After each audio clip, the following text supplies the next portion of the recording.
Yan mga ka-agri, hello mga ka-agri.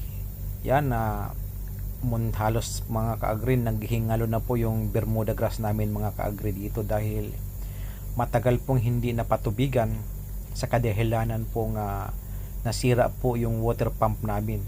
So hindi po enough yung pressure pag wala ang water pump para paangatin mga ka-agri ang sprinkler na yan mga ka-agri.